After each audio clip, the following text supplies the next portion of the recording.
Hi, this is Dennis with Second Chance Tackle, and today's the day we look at the projects that have recently arrived in my shop. We're going to take a look at those that I'll be working on in the near term. We'll see which ones are going to be subjects of upcoming videos, and we'll tell you a little bit about the reels as we work through them to help you understand a little bit more about who makes the reels, why they were made, how they're used, and in a lot of cases why they may have broken, and if that break was something that is just kind of associated with the design of that reel, or if it's something other than that, like human error. So let's get started. The first one comes in from George, and George is in New York. And George is sending me a Penn reel. This one is a Penn 155. This is the Beachmaster series. Penn made these, and well, this one's been around a long time, everywhere in the 1950s to about the 1990s. I'm not sure exactly which one this is. Probably a later edition because the torpedo handle is a little bit bigger than the ones from the 50s. Let's say this one is from the 1970s. This one has a plastic spool in it. It's lined with braid. The plastic spool was subject to cracking. Now, why the plastic spool? Well, it's a Beachmaster, and you could use this one in the surf. If you were using it in the surf for casting, that plastic spool is lighter.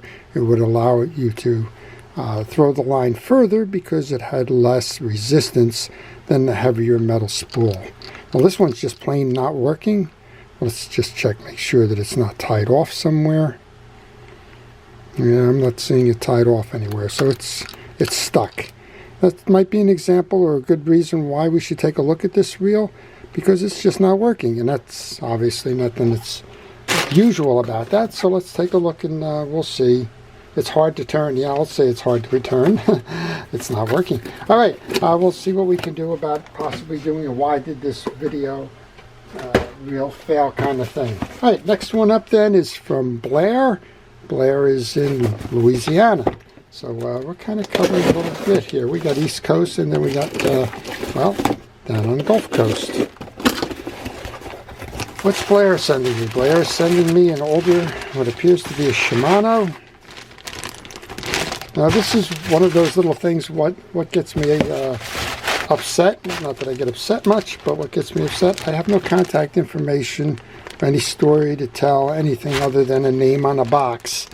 And that's always tough if I need to communicate to somebody. Well, this is a Shimano, it's the Calcutta. It's hard to see that because everything is pretty much beat up on this. It would be the 400 series. Something, I'm not sure if he's gone inside on that. The handle is off. The star adjuster is backed off. We do have the handle and cap in here. It smells like kerosene, so maybe somebody was trying to do something with that. Not sure, but I guess what we'll do is we'll try and take this apart, make it work, and try and reach Blair somehow, some way. I think people think that because they sent me an email at some point in life asking me if I can service a reel that I know what it's about. It's not. I get an awful lot of emails, an awful lot of comments in the community section, a lot of people reaching out for advice and that. I can't keep them all. I can't remember them all. And unfortunately, sometimes, and I just had that happen with the 330 GTI, that sometimes the contact information doesn't come in. The information on who sent it on the box is a UPS store or something, and well, that just becomes problematic. All right, here's a Calcutta 700.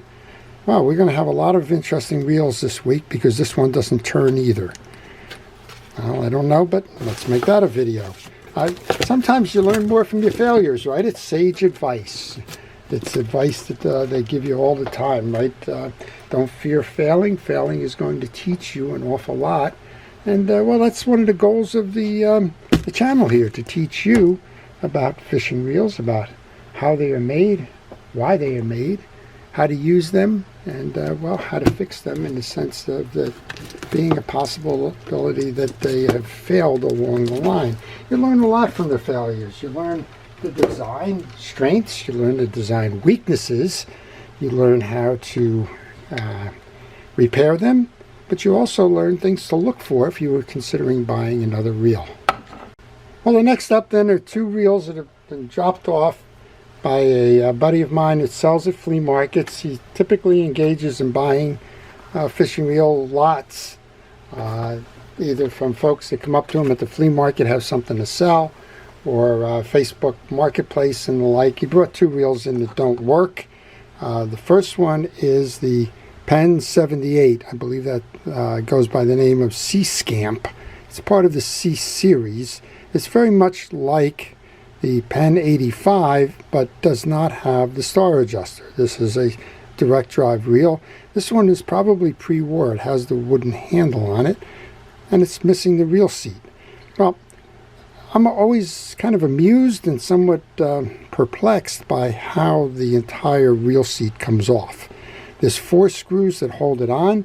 We showed you that Pen 155 earlier, and I can understand where 1 screw or even 2 screws come loose, because typically these are used on boats, and used on boats usually means that you have vibration, particularly if these are in rod holders. The engine on that boat makes a lot of vibration and shakes all the time, and it can shake the screws off. But after 2 of them, pick any 2, after 2 of them, 2 screws should still be in there, and the reel seat should still be on there, just missing the screws. How you lose 4 of them and have no reel seat, that's a little bit of an amusement to me, or a perplexion, if you will. I'd always wondered if reels could talk. This one works.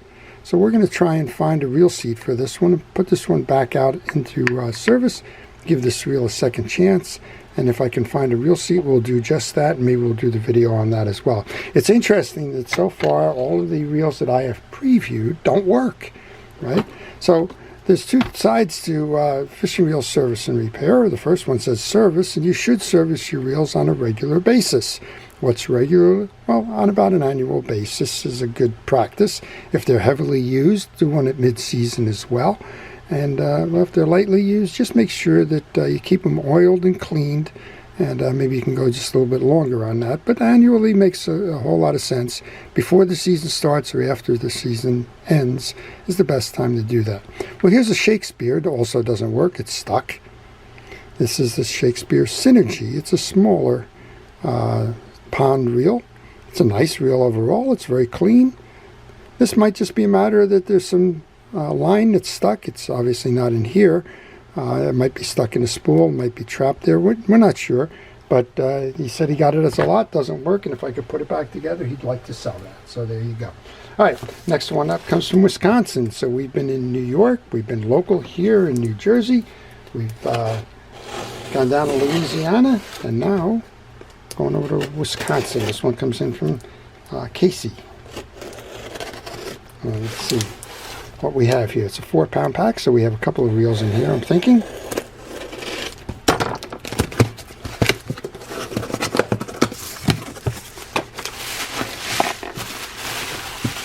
It looks like we have a couple of probably ambassador handles, maybe. Oh, look at that. I like these. Good, we'll do this one. This is a wide-bodied Revo. It's the Revo Toro High Speed. Seems to be working okay. This one is ideal for trolling. Most of the time you've seen the rounder reels, like that 155 that we showed earlier as a trolling reel. This is kind of that low profile style, higher speed with the bigger gear.